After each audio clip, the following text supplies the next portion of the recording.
अश्कों की दुनिया में हम आबाद हो गए, अश्कों की दुनिया में हम आबाद हो गए। ओ बेवफा तू आके अपनी आंखों से देख ले, तेरे लिए हम बर्बाद हो गए। तुम दिल में बसे हो, क्यों कदमों में आना चाहते हो? तुम दिल में बसे हो, क्यों कदमों में आना चाहते हो? मैं तुम्हारी हूँ साजन, हाँ मैं तुम्हारी हूँ साजन, क्यों नजरों में गिरना चाहते हो?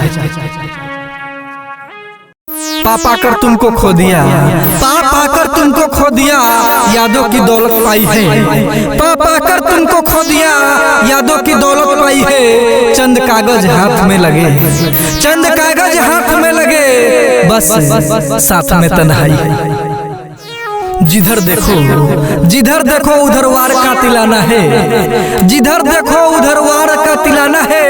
एक तरफ मासूम दिल,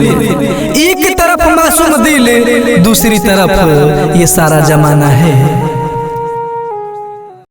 तुमने जो देखा सच था मगर, इतना तो सच नहीं था मगर। था तो बेवफा प्यार में मगर, इतना तो बेवफा नहीं था मगर। मिला था जो एक साथी, वो भी हमसे छूटा है। मिला था जो एक साथी, वो भी हमसे छूटा है। बेवफा नहीं जब वो, फिर क्यों हमसे रूठा है? तेरे हुस्न से उठती है खुशबू, मुझे मदहोश किए जाती है। तेरे हुस्न से उठती है खुशबू, मुझे मदहोश किए जाती है। तू करीब गुजर जाती है, और मुझे बेहोश किए जाती है। तू हुस्न की देवी है, तो हम भी इश्क के देवता कहलाते हैं। तू हुस्न की देवी है, तो हम भी इश्क के देवता कहलाते हैं। तू अगर जन्नत की हूर है, हाँ तू अगर जन्नत की हूर है, तो हम भी जंगल के फूल कहलाते हैं। देवी की क्या कहें जब उनके पुजारी ही न रहे।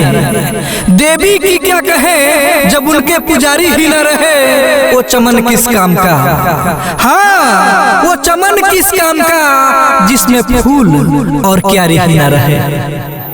चमन के फूल मुरझाने लगे, आपके खत अब रुलाने लगे। चमन के फूल मुरझाने लगे, आपके खत अब रुलाने लगे। हम रोते ही अपनी हालत में साजन, हाँ हम रोते हैं अपनी हालत में साजन। लोग हमें देखकर मुस्कुराने लगे।